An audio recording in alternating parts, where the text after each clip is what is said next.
Good evening, everyone. We are continuing with our wonderful book in Divine Friendship, and we're almost at the end. We're in the section now called World Conditions. So let's pray together, have just a moment of silence, and then we'll start.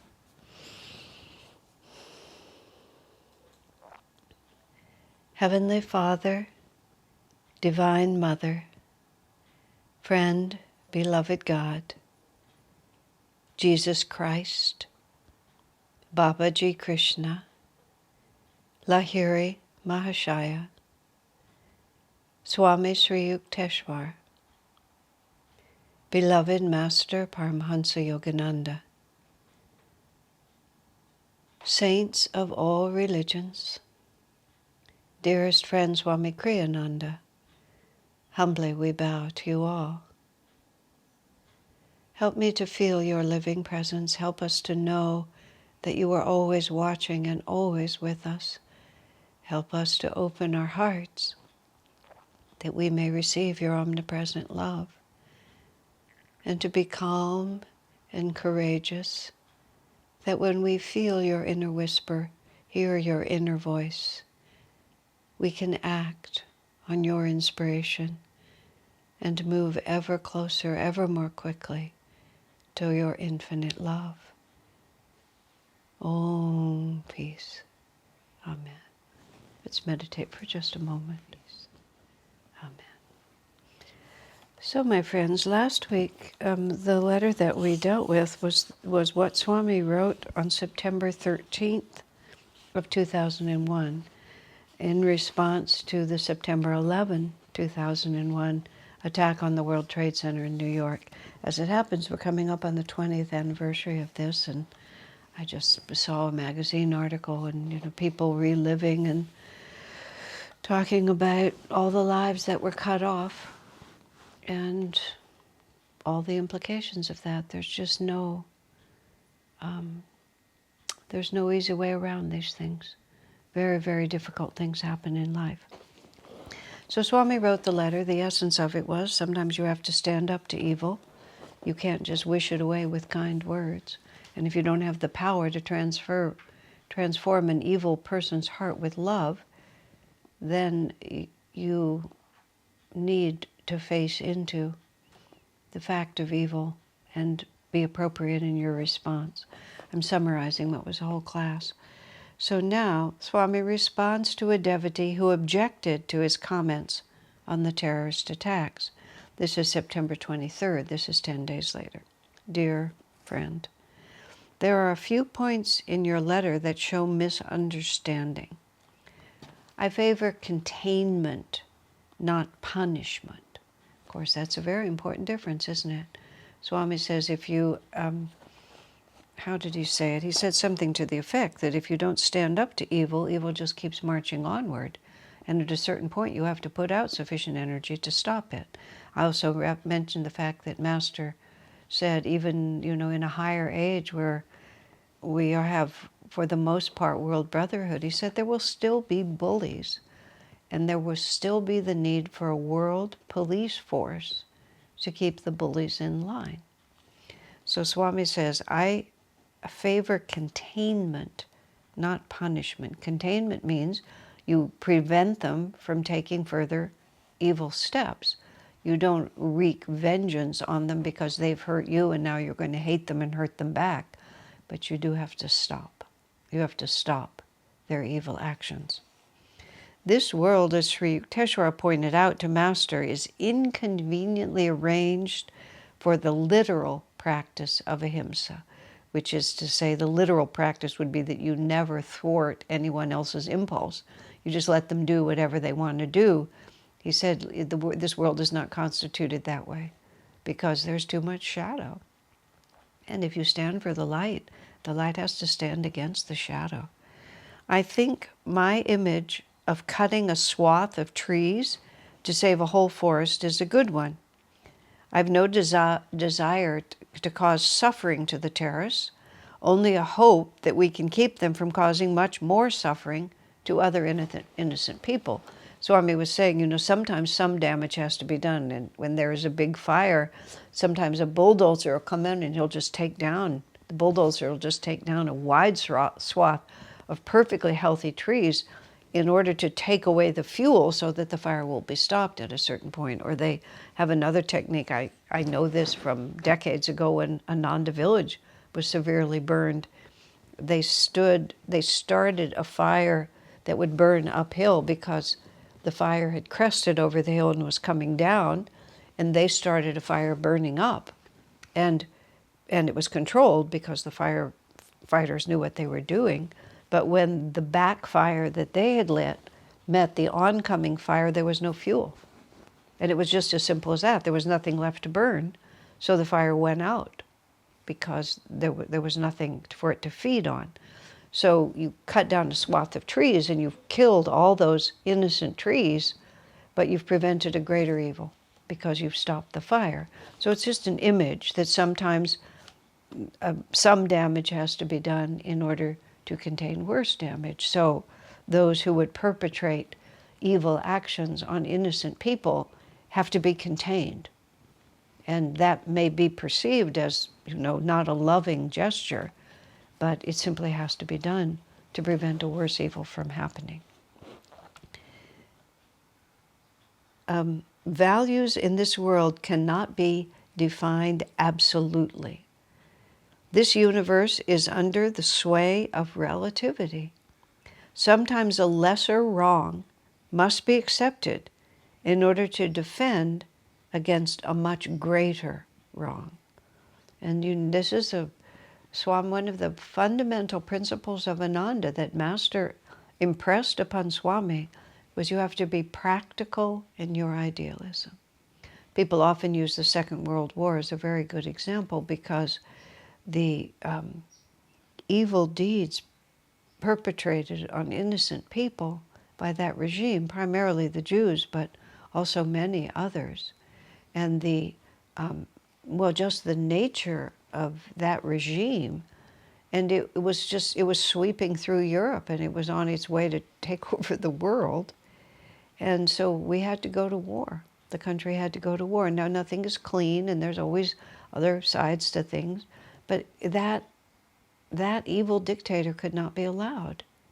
And so many innocent people had to sacrifice their lives in war. Many young men, many horrible things had to be done because allowing that evil free reign was worse.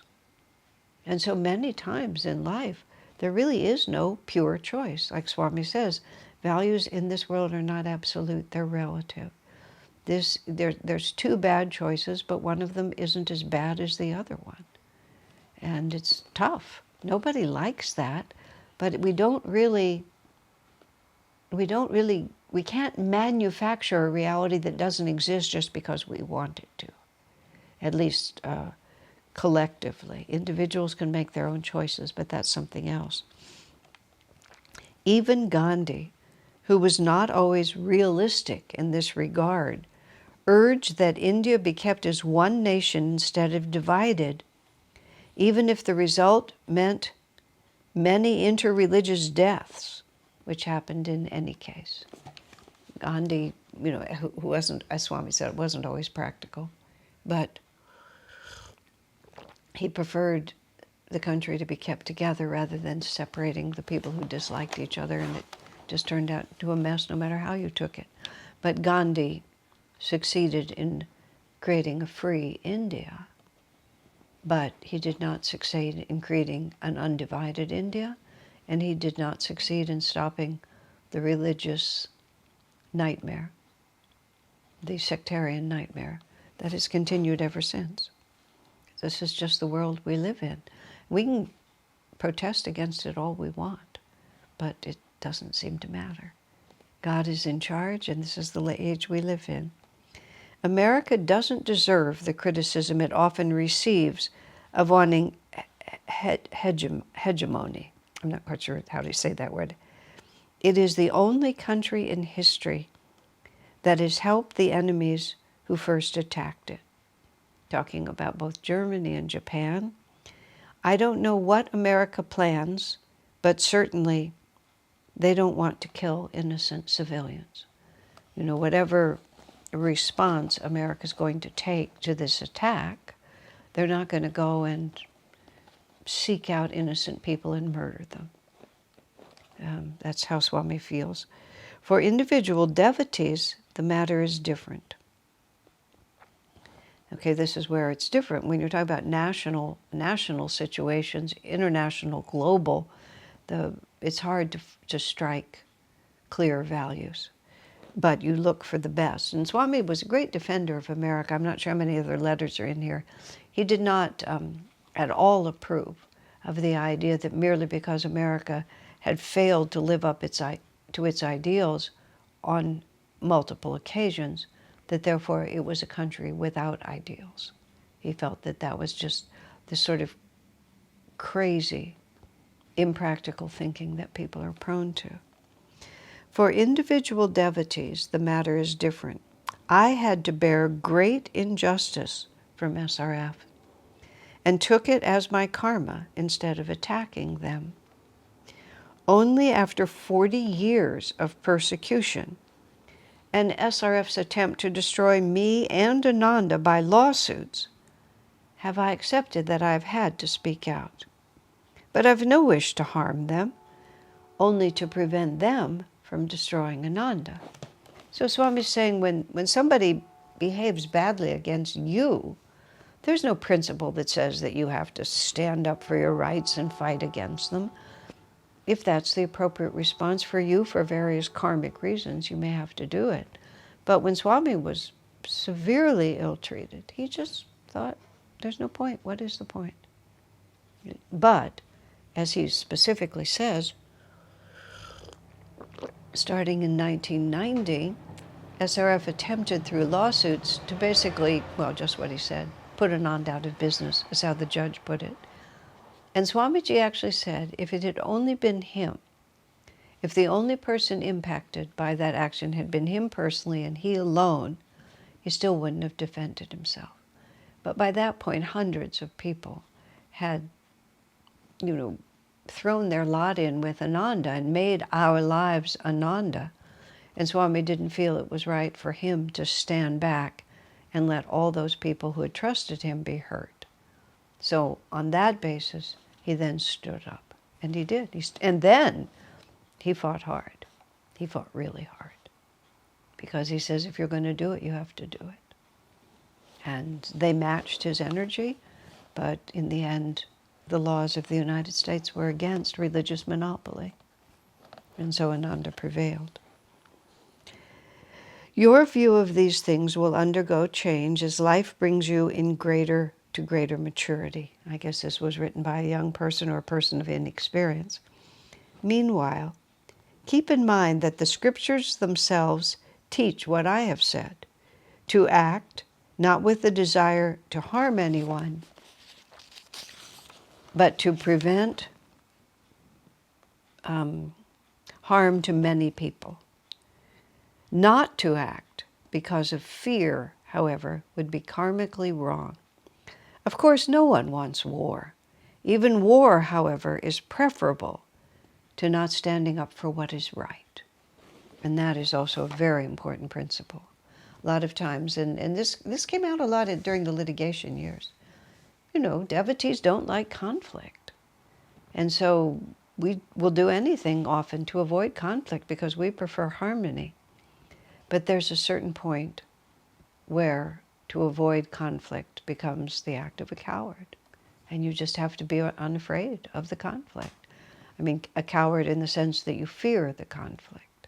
You might not want the conflict, you might not like the conflict, but to not accept it when it's necessary because one is afraid of conflict.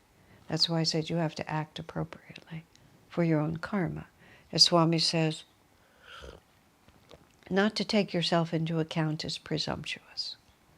Meaning, I want to be harmonious, but my desire to be harmonious is actually my fear of conflict. I have to take myself into account. It's not appropriate sometimes for me to acquiesce because I'm not acquiescing out of courageous transcendence. If I'm acquiescing out of fear of conflict, then that's not a victory, that's a defeat. So it's the art as well as the science. Okay, now we're going to go to a different letter, which was also, this was September 12th. So this was the day after 2001. An Italian priest expressed sympathy and concern after the terrorist attacks. Swami was in Italy at the time that this happened. I mentioned last week that he actually telephoned us from Italy, and we were in California, and he told us to turn on the television because there were big events in America that we didn't even know about. And there were a lot of Americans, especially at that time, in our community in Italy. So one of the local priests, who was a friend, expressed commiseration because such a hard thing had happened to our country. So Swami writes back to the priest, "Thank you very much for your concern. From Ananda, there doesn't seem to be any news as yet," meaning from Ananda, America.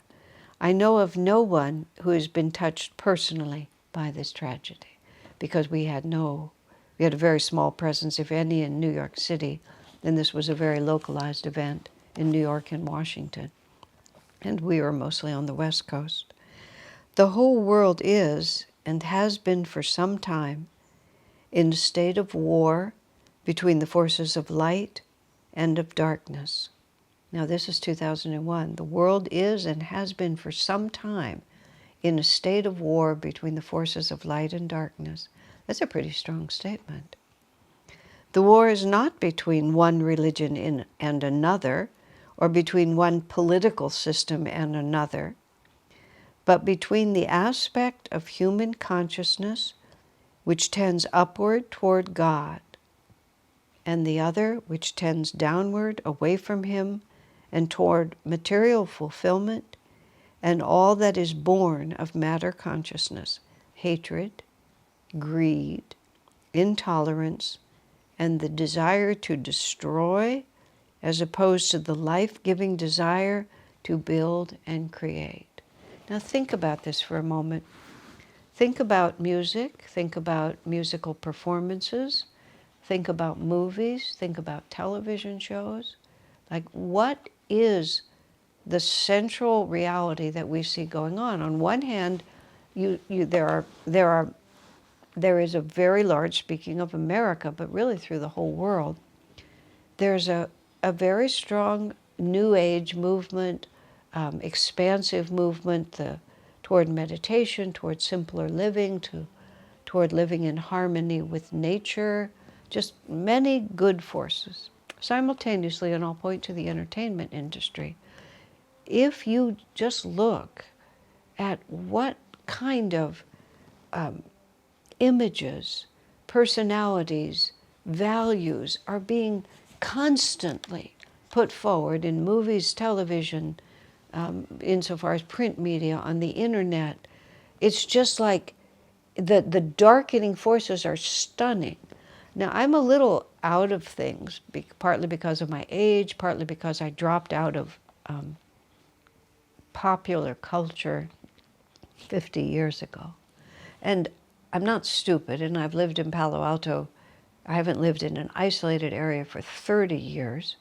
So it's not like I don't know what's going on, but I don't seek it out.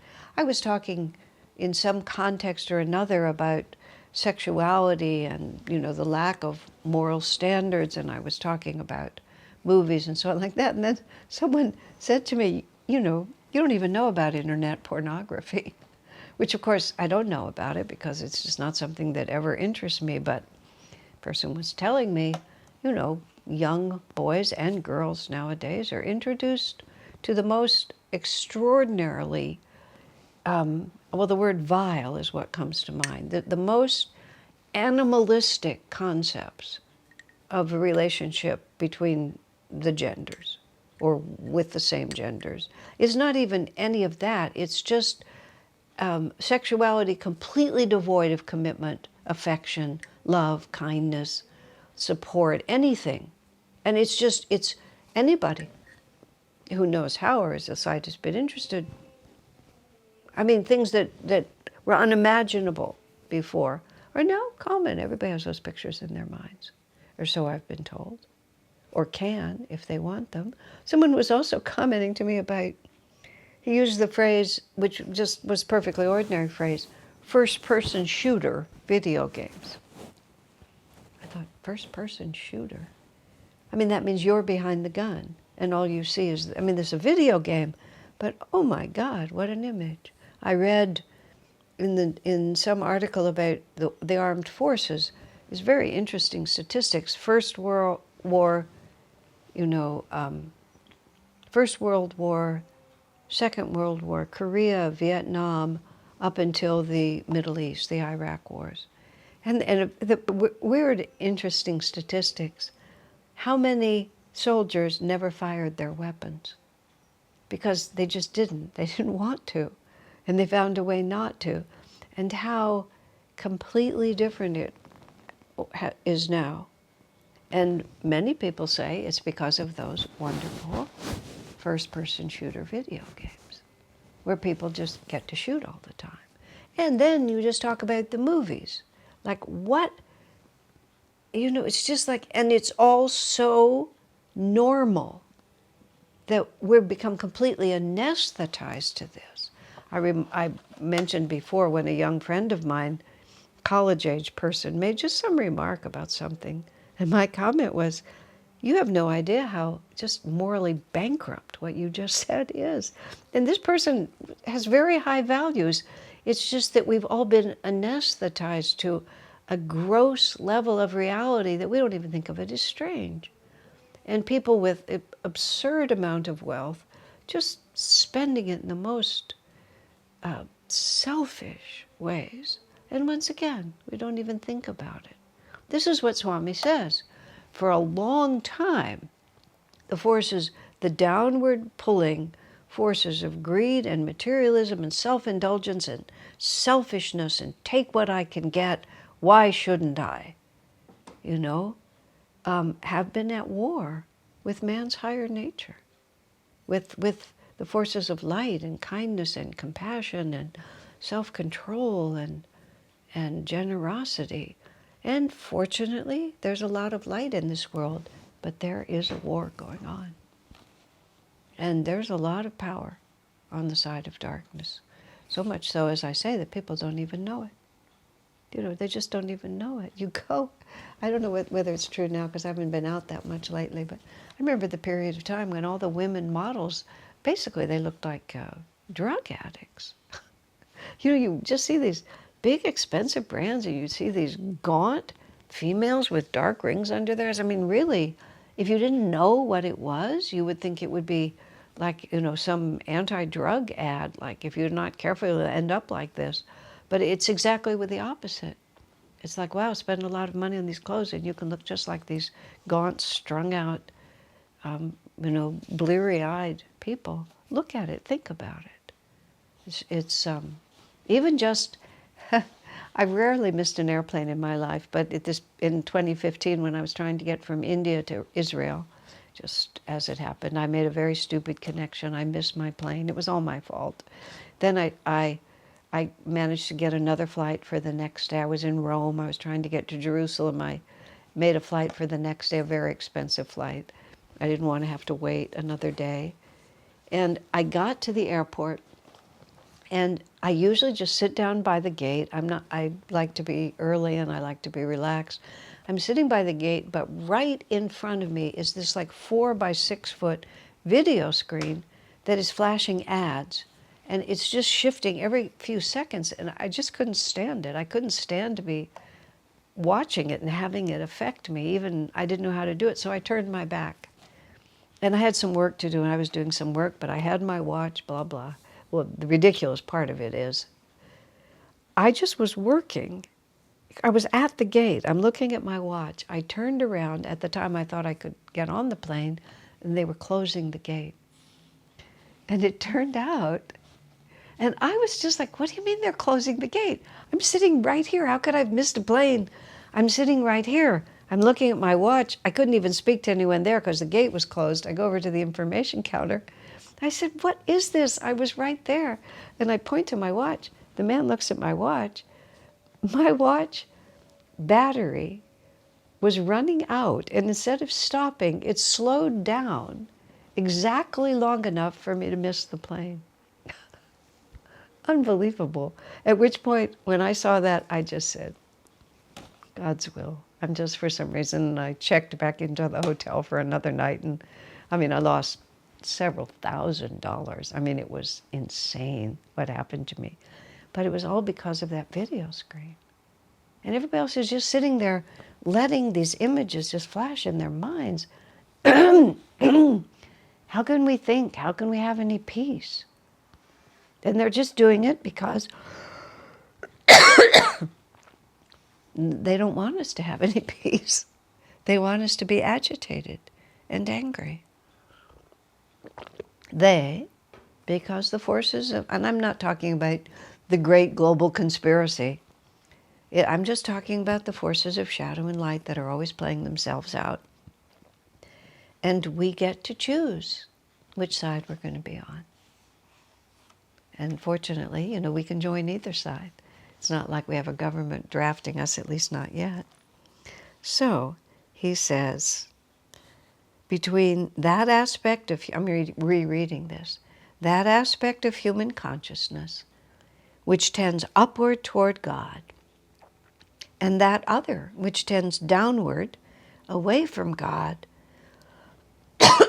and toward material fulfillment, and all that is born of matter consciousness, hatred, greed, intolerance, and the desire to destroy, as opposed to the life-giving desire to serve, build, and create. One more thing about that. I don't even know if this is still going on, but I remember the time when so-called musicians who had instruments, who were playing whatever was the popular music, they would smash their guitars. They would blow up their own instruments. I mean, and people would just watch it and think it was so exciting. Everybody would cheer. And, I mean, these people are taking the very thing that they're trying to create with, and they're destroying it right in front of us. Like, think about it. We've become so anesthetized we don't even realize how morally bankrupt those kinds of actions are. So we really have to choose. There is a war going on, and it's happening on the astral plane, and it's coming down into the material plane. And whether it will turn into a shooting war or a bomb war, I don't know. We shall see. America, obviously, Swami writes, is at fault for its material greed, which it must learn to refine, and fortunately is refining gradually by its own innate spirit of generosity. Morally and spiritually, however, the whole world is in a state of great confusion. Above all, what the world needs is love. So there you have it. America leads the world in materialism and greed. Swami thought it was interesting that the World Trade Towers in New York City were what were hit. It was like it's a financial center. And the Pentagon was injured, but the symbols of democracy, like the White House, were spared. He just commented how interesting that was. Let us pray that we ourselves be given the grace to be instruments for the divine light, that it may flood ever more strongly and clearly into the world. And because the obvious question is, what do I do about this? Well, let us pray that I can be an instrument of the light, because light is very powerful, and light needs instruments, and we're always having a choice. A tragedy like the one that just happened will likely inflame anger, which will be to some extent righteous, but which also, unfortunately, will be unrighteous in its demand that suffering be inflicted on the perpetrators. Because Swami's not naive, he knows what happens. They must realistically be prevented from inflicting further harm, but their very suffering in punishment could inflame nations beyond all bounds of reason and charity. So, these are not optimistic analyses, but we started this whole section with Master talking about what he sees, and Swami what he sees. So yes, it can start out as containment, and then we'll turn to revenge. We have countless examples in wartime, how men and women who see great injury inflicted on those they love, they lose their tempers, and then they inflict punishment on others, and so it goes. So it's a very complicated question. It is time for placing human problems more determinedly in God's hands. And this is what Master said. The whole purpose of all these difficulties is to awaken people to the need for God in their lives. And that's why those of us who are determinedly living as best we can, according to the guidance of God within us, are the solution. And whether we're politically active or write letters to editors or go out and march or anything like that, the reason all of this is happening is to unite us in an understanding of our shared divinity. So the more deeply we are working for that, the more deeply we are going to war and fighting on the side of righteousness. The Swami says, I wish there was less talk of the righteousness of democracy, which God knows has its faults too, and more talk of a determined dedication and submission to God's will and God's love. I'm sorry, my throat's full. Swami was saying, you have to understand when Swami talks about God's will, he's not talking about, we're doing God's will. He's not talking about that kind of God's will which strengthens the ego by giving us even a more exalted reason for just being ourselves. He's talking about what we mean by true discipleship, true self-realization, and so on. I'm not going to go into it at great length because I talk about it all the time. But you have to understand that's what he's saying. Submission to God's will means to understanding that we are part of a greater reality. So what's happening now is that everybody carves up their little piece. You know, I'll just get what I want, and my actions don't affect anyone else, and as long as I'm satisfied, why do I care? And just like the spirit of generosity, of self-sacrifice, of duty, of self-control, of acting as if I am part of a greater reality, and therefore what I do matters, because vibrationally and by the ripple effect of my actions, we're all interrelated. The fundamental principle is not God, but we are all part of a shared greater reality. And we all have the same innate divine nature. And we all long for the same realities. This is God's will for us. Compassion, kindness, brotherhood, and sisterhood.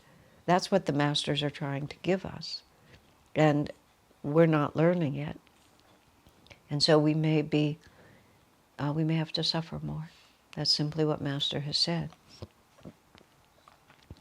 Hard times, Swami says. I can't help thinking that much, much more suffering lies ahead before humanity will learn its needed lessons. Thank you for writing in Divine Friendship. Now,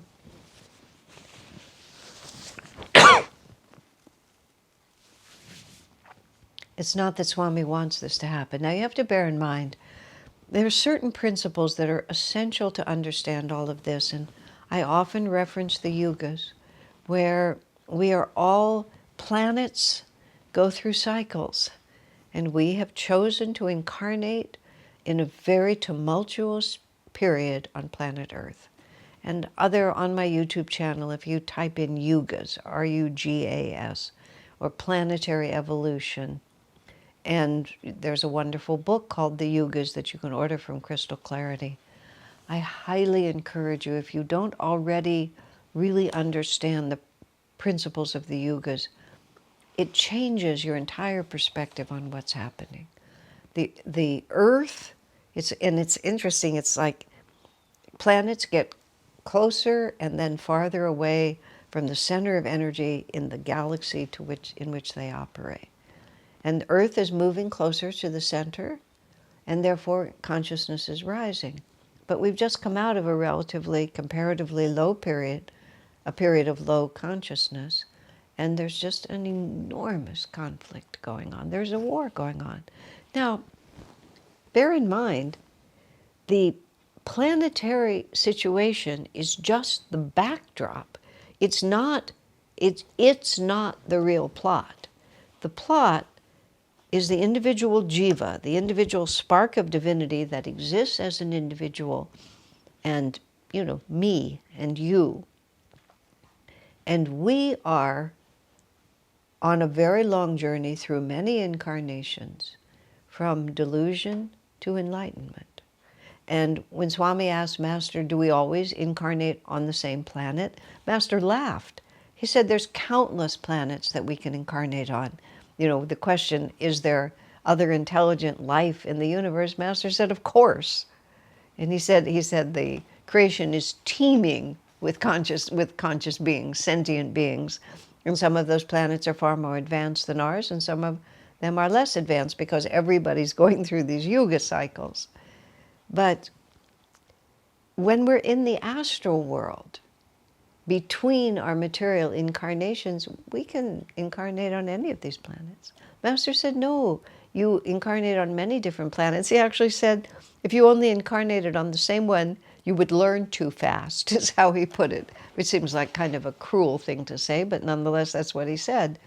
So we incarnate on whatever planet has the right circumstances for us to learn whatever it is we still have to learn about where happiness comes from, what causes suffering, what's lastingly real, who am I? Just all the cosmic questions that the jiva needs to understand as it moves from delusion to enlightenment. And so we can choose, we can incarnate anywhere. The astral world is completely separate. Let me phrase it differently. The limitations of the material plane don't exist on the astral level. And therefore, we can go to any planet at all. It's not like some of them are too far away or something like that. That's an illusion of the material world. So we, in our superconscious wisdom, and presumably helped by our angels and the masters, we incarnate in a place that will give us the opportunities to learn what we don't know about our own divinity. And tumultuous times in which fearful things happen to us are often tremendous opportunities to grow. Because fear is the opposite of love. And perfect love casts out all fear. And God is perfect love.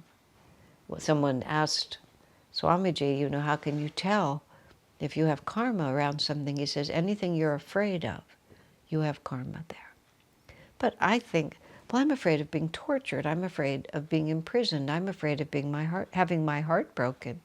Yeah. A master is not afraid of any of that. Think of Jesus Christ. He's not afraid. He wasn't afraid of anything. Enlightenment is not a small story. So how am I going to learn? There's many ways to learn, but one way that we learn, unfortunately, is we suffer. So incarnating on earth as it transitions from Kali to Dwapara, where things are insecure, and at the present time getting more so, is just a really great place to learn to trust God and to have the courage to stand for high principles when the society as a whole is not standing for those high principles.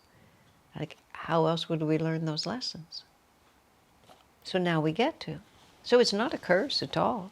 It was a very good idea to be born now. And God doesn't care, really. We're just born over and over again. This is in the Bhagavad Gita. Arjuna says to Krishna, I can't go to war. I can't kill these people. These are my cousins and my relatives. And Krishna says, well, you think they die. They don't die. I mean, it was like, that was his answer. And he said, you see their bodies fall, I see their spirits rise. So really, have they died or have they risen? Which have they done? Well, their bodies have fallen away, but they have just gone on to the astral world and on to their next life. So God has a very different perspective on death. He's not trying to kill us off, but when the time comes, as it absolutely inevitably will to everyone, the body falls, the spirit rises.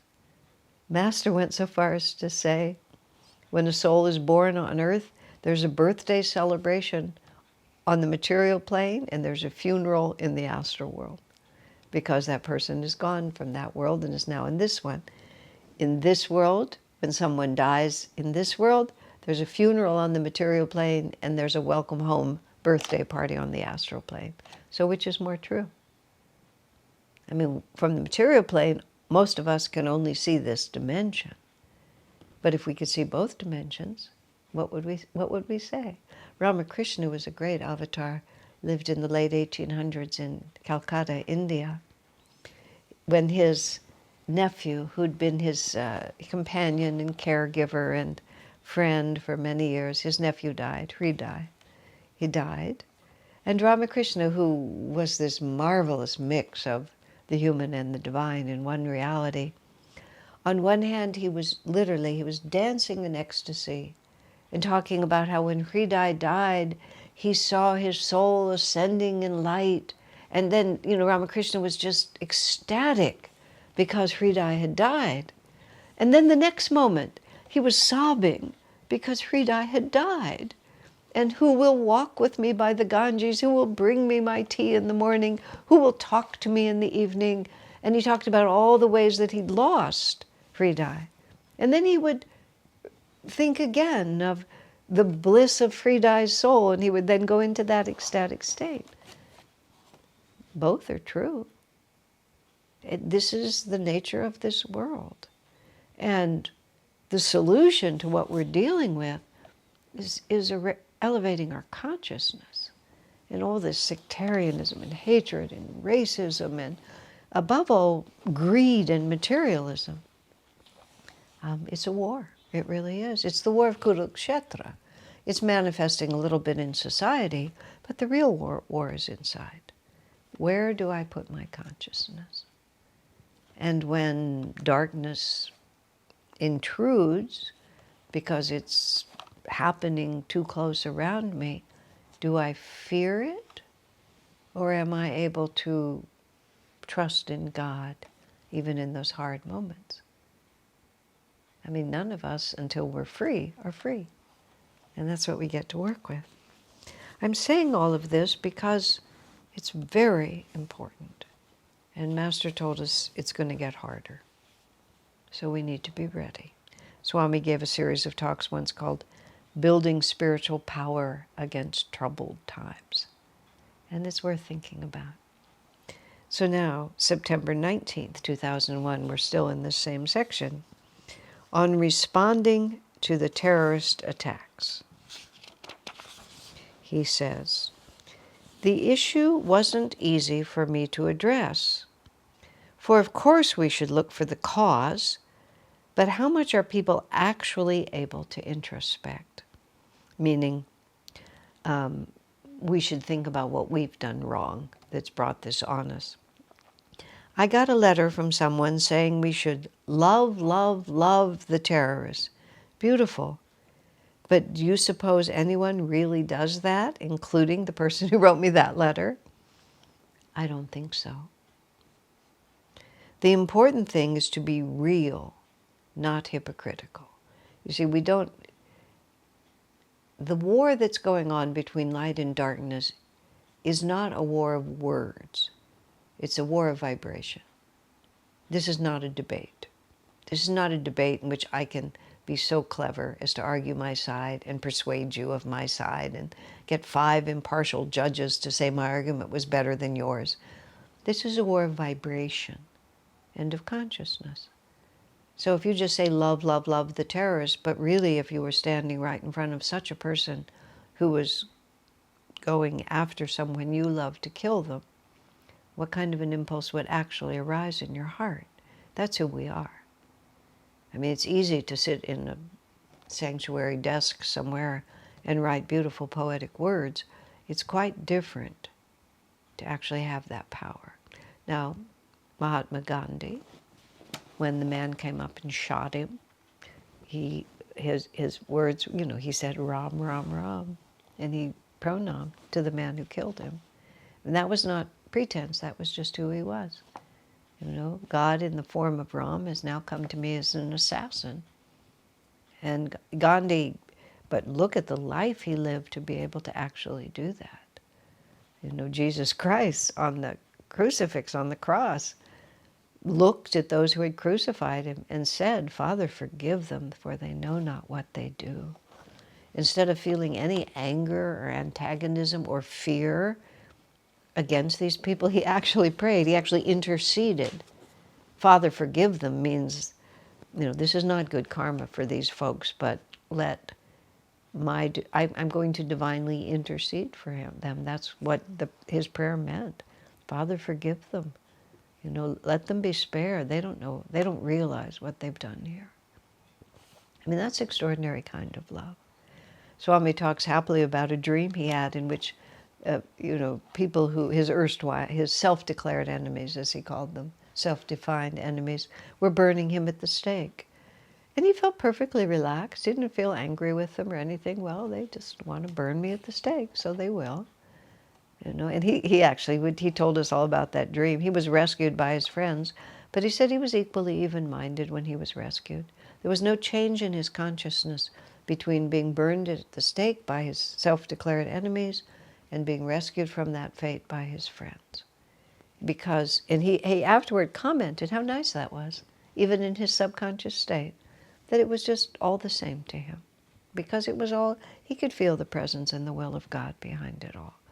And those aren't words. Those are really how you feel. Here's just an interesting point just about that. The army apparently tried in every possible way to develop some kind of a questionnaire or something, interview process, that could determine in advance who would be a hero on the battlefield. And they absolutely failed. There was just simply no way to predict it. Because it wasn't a matter of what you could say or what you could imagine. It was who you actually are. And we don't know who we are sometimes until we're tested, which is one of the reasons we incarnate in a time like this, because we get to find out who we are. We get to really find out, not what we think and what we can articulate and what we can pontificate about, but who am I actually? So when Swami gets this letter that we should love, love, love the terrorists, Swami said, who can really do that, including the person who suggested I do it? And he says, the important thing is to be real, not hypocritical. The truth is that if anyone gave that much energy to the evildoers, he would not only be depriving the sufferers, but also tuning into the evil. You understand? If you're thinking that much about the evildoers and trying so hard to shift their consciousness, you're also tuning into them. No wholesome exercise for anyone who is seeking truth and God. I get impatient with such lack of genuine sincerity. I talked about this last week, I believe, where I've had to advise friends, and appropriately, because this is how Swami advised us. If somebody is really dark in your life, don't pray for them. Tell Divine Mother that you wish them well, but don't put your mind on them, because it will link your mind to theirs. And if their energy is stronger for shadow than yours is to convert them to the light, you will be the loser, because you will be tuning into that evil.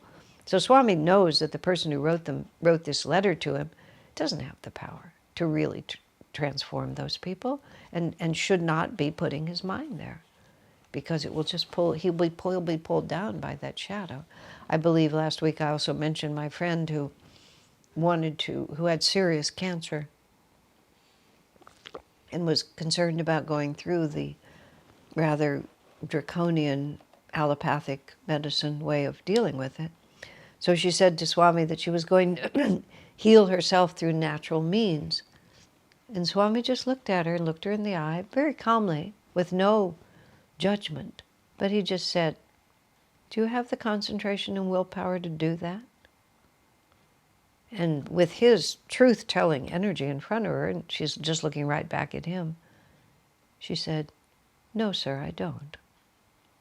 So it sounds good, and it's even theoretically possible, but do you have the willpower and energy to really do that? And if you don't, then you have to be practical in your idealism. You have to be real, not hypocritical. Oh, you should just love them. But that's hypocritical because you can't do it. You're telling everybody else to do it, but are you actually doing it?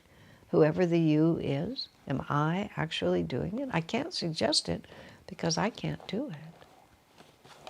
So, I get impatient with such lack of genuine sincerity. By sincerity, he means that you're proposing something that you yourself can't do.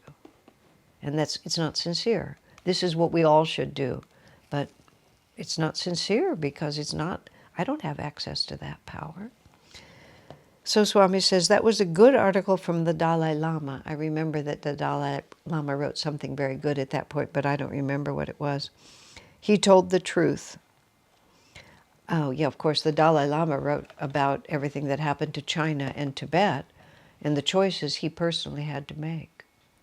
And I remember how powerful that was, because that was a very sincere letter, because he'd been there and he had to make choices, and his choice was to abandon his country, because he learned that they didn't have the power to stand up. I've been in a number of difficult situations, now that I think about it, where I might have felt that my point of view was righteous and ought to be carried out, but I also was practical in my idealism and realized, and the words are very simple, I didn't have any power.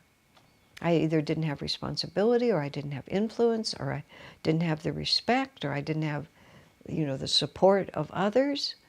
And so it's pointless. I didn't have any power, so I just had to let things go until such time as I had something that was really mine to stand on, that wasn't just platitudes. There's a huge difference. Anyway, that was a good article from the Dalai Lama. He told the truth. I'd have liked, however, for him to be more specific. I noted he fell into the trap of rhetoric and repetition that I had to try repeatedly to avoid when Swami was writing about the terrorist attack. And even so, I find on rereading my article that I've repeated myself unnecessarily. Still, his statement is the clearest, wisest, and most genuine of those I've seen on the event so far. Of course, we don't have it in front of us. It would be easy to find. I do remember how powerful it was, and it was powerful because it was based on experience. A bully drove him out of his own country, made him an exile. Our K through 8 school, over the course of many years, has done a big theater production every year based on some inspiring figure. And one year we did our play on the Dalai Lama. This was a number of years ago. And we made friends with some of the Tibetan monks in the area. That there was a small Tibetan monastery just in San Jose, down south from here. That monastery eventually moved up to north of San Francisco, but they were down there at that time. And the monks literally, they gave us the shirts off their backs. I was the costumer, and they gave me a stack of the actual shirts that the monks wear, and then he told me where to buy the other fabric, so I was actually able to dress our kids in the real, so they really looked like Tibetan monks. It was very sweet. And even more than that, the head monk there gave us these priceless tankas, I think they're called, these huge paintings, of Buddhist paintings, that are the same ones that they would hang on the walls when the Dalai Lama came to visit. And he just gave them to us, and we hung them on our stage. And And we got involved with the whole Tibetan community. There was a Tibetan dance troupe in Berkeley, and I got to know all of them. And they just let us rent from them these wonderful costumes, authentic Tibetan costumes. And then the Tibetan community turned out to see our play. It was all so totally uplifting and fun. And as a consequence, as I said, my role has been to do the costumes, but we all get involved. When I say do, I don't necessarily mean make. I just mean assemble and organize. And let me see. Oh, yes. There was a documentary film that we watched. And the documentary film was the flight of the Dalai Lama. This wasn't a Hollywood version. This was actual footage of the Dalai Lama, who was sick, had pneumonia or something like that at the time. He was 17, maybe not even that old. He was put on a horse in Tibet, and he escaped from the country. Then he crossed the border into India so that he wouldn't be killed. His life had always been just absolutely structured, and he was so protected, and even his own family couldn't approach him. I mean, this very unusual upbringing there in this big palace. He crosses the border into India. He's pulled off the horse. People are all up against him and touching him and crowding around. And just like in 1 minute, everything in his life was different. And from that point, it was. And horrific things happened to the people who were left behind. So when such a person talks about how do you respond in the face of profound, violent, evil actions, he's earned the right to speak. And that's why Swami said it was the best that he had heard, because there it really is. So that's what you're really up against. Don't be fatuous about these things, because we have a lot we're going to face coming up, and we're going to have a lot of tough decisions to make. We need to be very calm, very centered, and very thoughtful, and not dogmatic and not fearful. I'm not a courageous person in countless ways. And so when I say that, yeah, I know we all get afraid, but we have to work together to keep ourselves from acting from fear. Courage is the capacity to do the right thing even if you're afraid. So we just have to help each other, see what comes. We're practicing with the pandemic, but I think it's going to be harder than this. God willing, it won't be, but we'll see. We're a year later. Response to questions from a talk show host. Now this is September 13th, 2002. So now we're a year later, and probably somebody is trying to do a program in relation. Swami writes, I'm not willing to appear on someone's program. My reason is not that I haven't what may be useful thoughts on the subject raised, but I am not willing to fight over them, which is what a talk show host would be likely to be. My reasons are twofold. So he must have looked into whoever it was, and he decided he didn't want to be there. Swami is very powerful in his point of view, but he doesn't argue. He never argued. If somebody wanted what he had, he explained it to them. If they had sincere questions, he would answer them. And he could answer them extremely well. Clarify, expound, satisfy a sincere doubt. But he wouldn't argue, and a lot of times, and this is just what I'm saying, entertainment is, let's polarize things, let's fight with each other, it's not really a genuine search for truth. It's just, let's get both points of view up here and let's hear what everybody has to say, instead of saying, let's try to understand what's lastingly real. This is part of what I was saying earlier. So my reasons are twofold, Swami writes. I'm hard of hearing, and might very well miss key statements in the caller's questions or comments. And that is really the truth. Swami was very hard of hearing, had as the best hearing aids he could have, but whenever he was in a group, he would always have somebody who had a clear voice that Swami could easily hear sit next to him, because very often Swami just couldn't understand. And then that person would articulate clearly to Swami, and then he was perfectly capable of answering, but he knew he couldn't always hear. And in a rough and tumble conversation, people say things, and Swami didn't trust that he could follow it. Swami said, I have not made these issues a life commitment. And these are questions as the questions come out, responding to aggressive actions on the part of other countries. This is not my area of expertise, Swami says. Sort of funny, because Swami was himself a king in quite a few incarnations.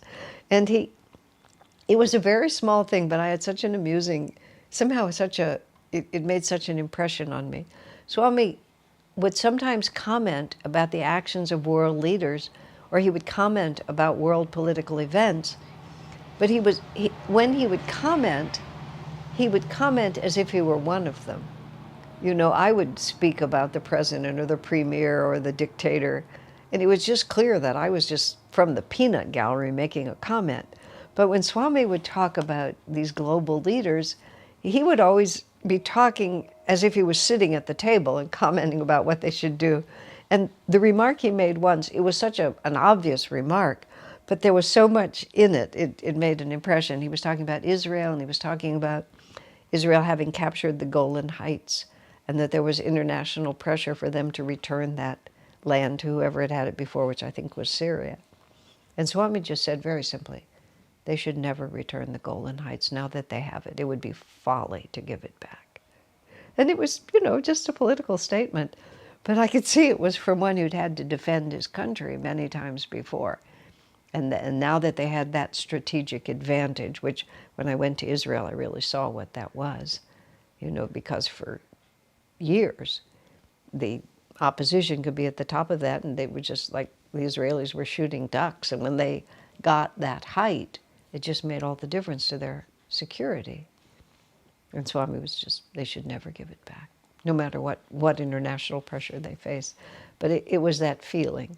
Still, Swami said, this is not my life commitment. My life commitment is teaching people the teachings of self-realization. I am not a king. I am not a politician. So, and then he says, 3, I believe deeply in certain principles and would feel duty-bound to defend them in certain contexts. These, however, are facts, not principles. I think there should be room for different points of view concerning them, meaning the issues that you want me to talk about are factual issues, they're not principles. So Swami says, I'll talk about principles, but these are facts, and people have different points of view. Who's in danger, who's not, who did what to whom, all that sort of thing. And he didn't want to engage on that level. That much said, here are my thoughts on the questions from that radio interviewer. So Swami's willing to write his answers, but not to speak them over the air. First question had to do with responding to our aggressors. So this is the year anniversary of the terrorist attack. I think we should respond usefully, Swami says. Be practical in your idealism. I don't think it would be useful to send love to people who hate us in this way. They are God's children, but they are not my children. Isn't that sweet? My job is to love God. Being human, however, my ability to love is not cosmic. I consider it more important to love God, and in that way to do my little part in opening a channel for His love to this world. See, they're not my children. Swami writes this elsewhere. I'm not responsible for them. And I can't take responsibility for them because I'm not big enough to take responsibility for them. And that's, I'm understanding it more clearly even than I've been able to say it before. It's like, this is, I can't save these souls. They've done a very wrong thing. Swami can't say like Jesus did, Father, forgive them, for they know not what they do, and have that actually have the power to actually change their karma. Jesus had the power to change their karma. Swami says, I don't have that power. And furthermore, it's not my job. They're God's children. He's responsible for them. This is where Swami said earlier in a previous letter, and honestly, I understand it better from how he put it here. God has to work it out for them because they're his children, but they're not mine. And my job is to love God, because if I love God within myself, then I will be able to radiate that love to others. But for me to focus on trying to work with these people, I can't work with these people. I don't have any opening. They're not interested in me. There has to be some receptivity. You know, they have to want to be in tune with what Swami has. You can't force it on them. And they're not. They're interested in something else. They're doing something else right now. We should send out love generally to the world in His name, but our own love should be directed to those who can be united in working for world harmony and peace. Okay, we love generally, but we also need to be very specific. We need to make alliances with people with whom we can work and build energy. Swami says, Osama bin Laden is more than I can take on with my limited powers. It's like, I can't work with him. He's just too strong and too fixed. And, you know, we really think about that. You see how he's saying it? The thing about Swamiji was he had this power. We would come to him, I mean, over many years, and a lot of us we had lots of ideas that we just kind of accumulated. I don't know where we'd accumulated them from our upbringing, from books we'd read, from friends who'd influenced us, from college professors, from completely just, oh, that seems like a good idea kind of thing. And we'd kind of present them to Swamiji a lot of times, and sometimes they would be sort of like it's just like when this question comes up, this is what I say. And Swami always was able to just sort through what was just muddy thinking and just bring us down, you know, like it sounds good. Oh, well, we should, you know, Osama bin Laden is God's child, we should love him, but he's more than I can take on.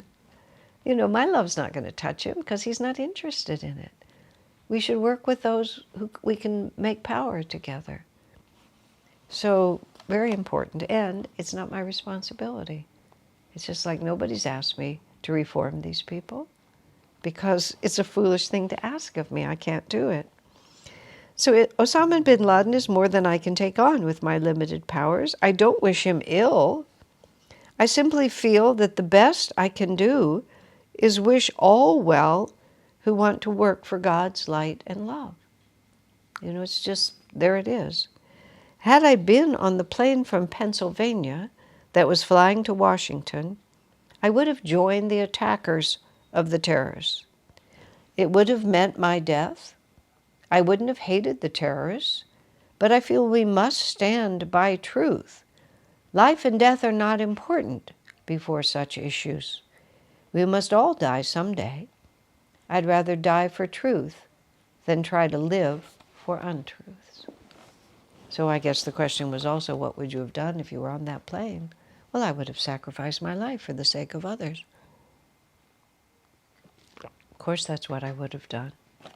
Because we live and die many times, and all we ever have is our consciousness. So if we violate the principles of truth, we hurt ourselves far more than merely if our body dies. Because the only continuing reality is our consciousness. And you don't know, you could have been born entirely to have the courage in that moment to give your life. I mean, to be a soldier, the Kshatriya caste is characterized by the soldier. The Kshatriya is a soldier because a soldier values his country or his principles more than he values even his own life. And so it epitomizes that. Self-disciplined, self-controlled, self-sacrificing for a higher ideal. Now, of course, you don't have to be a physical soldier with a gun in your hand, but you have to be willing to stand strong in the face of untruth and be willing to die for truth. And that's a victory. That's victorious. These people died on that plane, but it was a glorious death because they valued others more than they valued themselves. And that's the direction of enlightenment.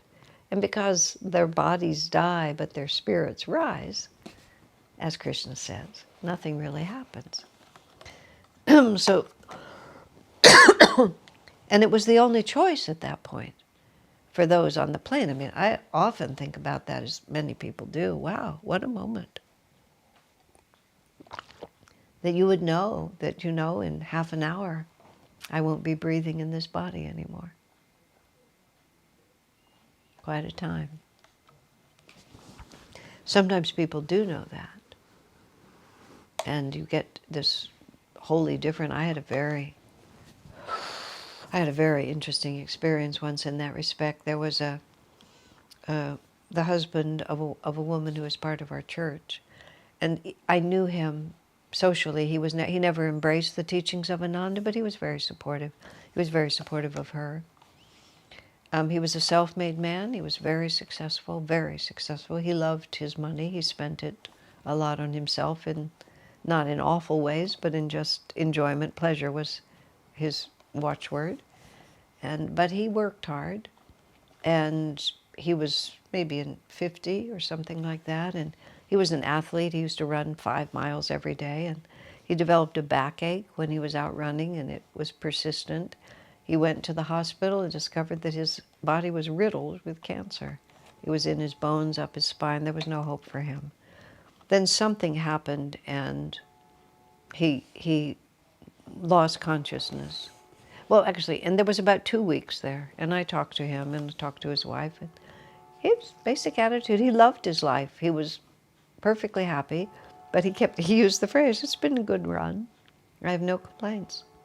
Everything I wanted to have happened," and I mean, he let go of his life in one of the most beautifully detached ways that I've ever seen. So it's not a question of what we look like on the outside, it's who we are.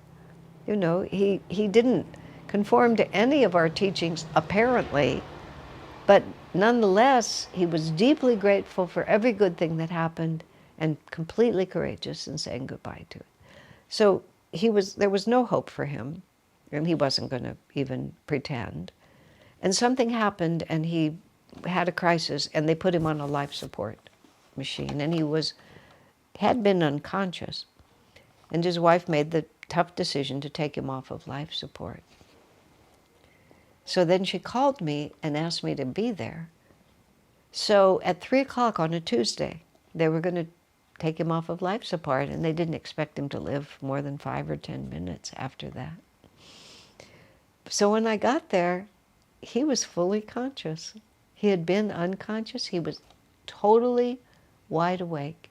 And he couldn't talk because he had this machine down his throat, but his eyes were wide open and he was completely there. And he was calm and fearless. And he knew, we're all there, we're watching the clock. We know at 3 o'clock he's going to die. Unbelievable, except there it was. And he wasn't afraid, and I could have been projecting, but I think he wasn't. He just wasn't afraid. And I wasn't afraid. And pretty much everyone else in the room was afraid.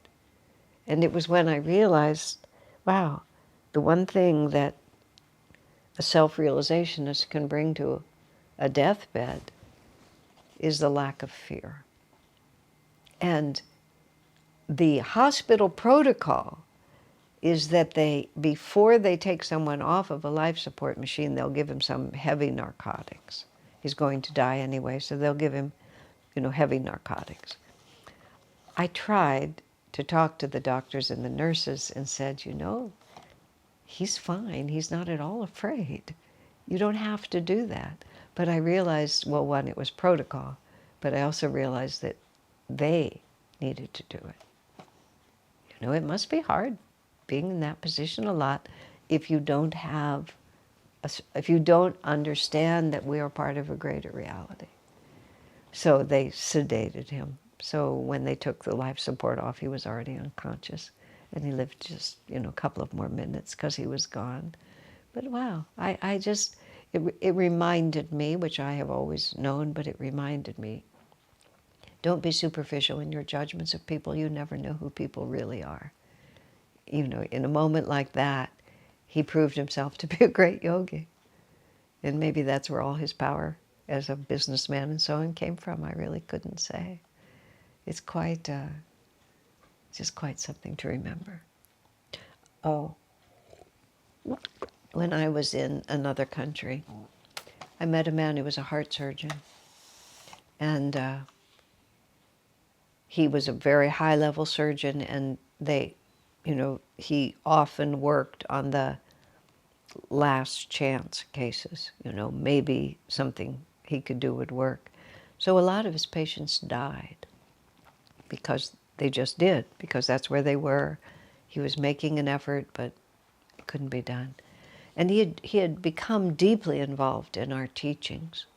And he said to me, it was so touching to me, he said, naturally, as a heart surgeon, you would think my job was to help people to live. He said, but I've really come to understand that as important, perhaps more important, is that I'm there to help people die. And he was just talking about how becoming Master's disciple and learning all the teachings of self-realization and everything were just, he was so thrilled because he'd been caught in this situation. He was not, he was a pretty experienced surgeon, and he'd begun to understand. He was not without faith or understanding, but Master's teachings just opened it, and he was so grateful because now he could be so much better at being a doctor. But he'd learned that, keeping people alive isn't the only job he had. I loved it. It was such a touching moment to just realize we're part of a greater reality. See, that's the war that's going on. So let's go now, and then there's a question here about nonviolence. Again, Swami says, I think we must be practical.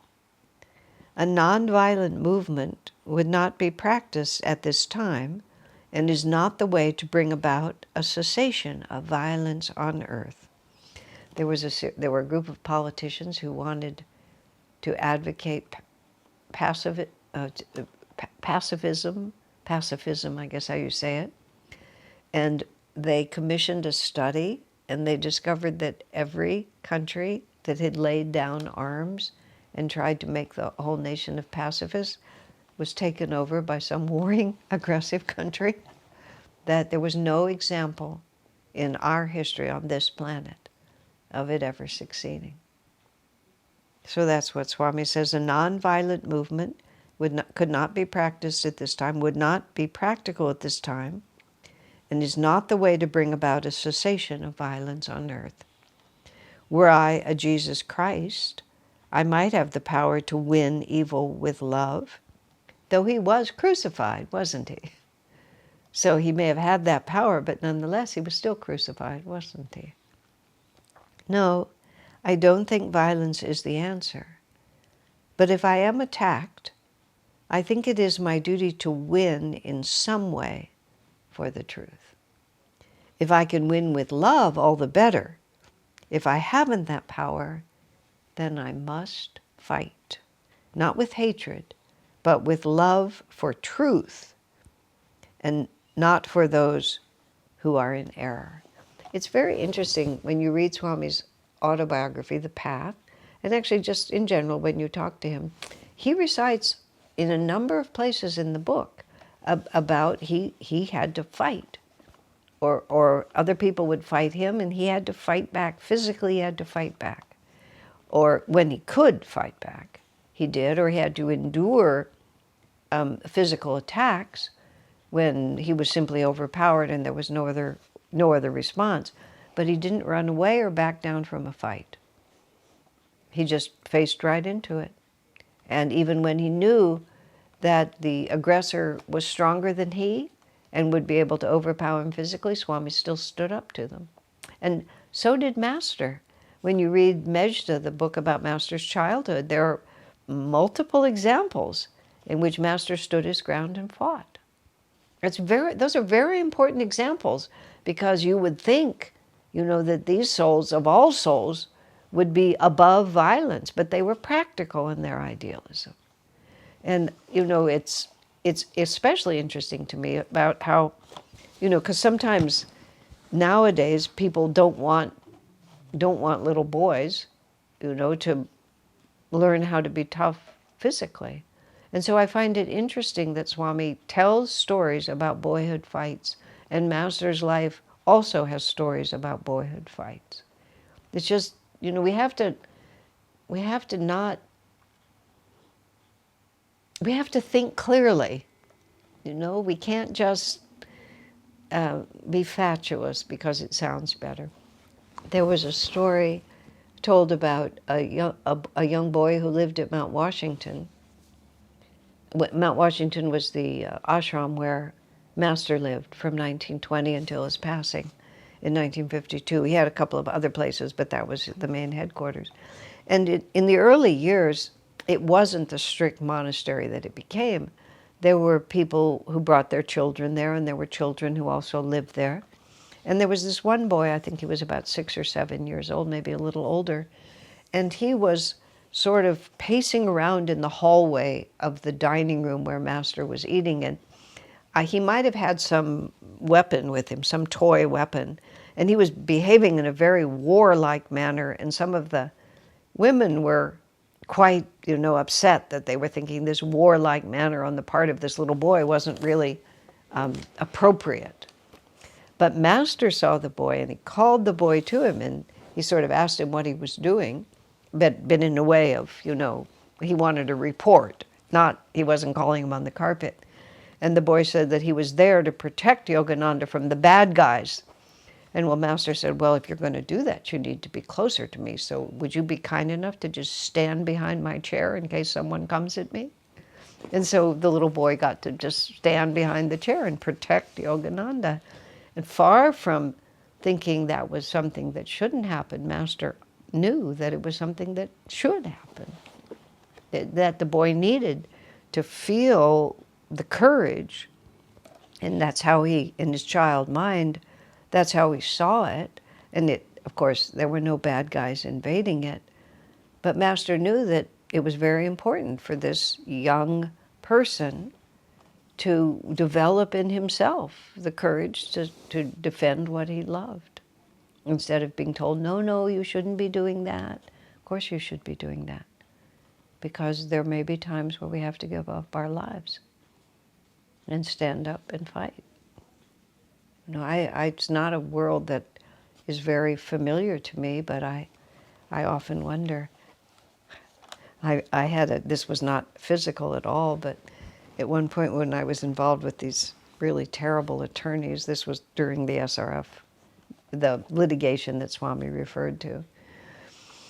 And I can't remember exactly what prompted it. But I had something to say to one of those attorneys, and I was so mad at him. And I didn't really think this through, but I followed that man all the way to the elevator and gave him a piece of my mind. And after he got into the elevator and left, I don't clearly remember what the circumstances were, but I remember actually afterwards thinking, good for me. I wasn't going to take it. And I stood up for it, and I'm not normally one who seeks out a fight, but it just was the right thing to do, and so I did it. And I don't know what I would do if the fight was physical, but even in that circumstance, and the thing about it that really impressed me about me was that when he started to move away from me, I followed him. Without thought, I just followed him. I wasn't done. And I would have expected myself to be relieved that he was moving away from me. It's very tiny, very, very tiny. But we need to watch for those things, you know. And as Swami said, in certain situations, I will fight for my principles. And we need to raise our children to have courage as well. So, my friends, God bless you.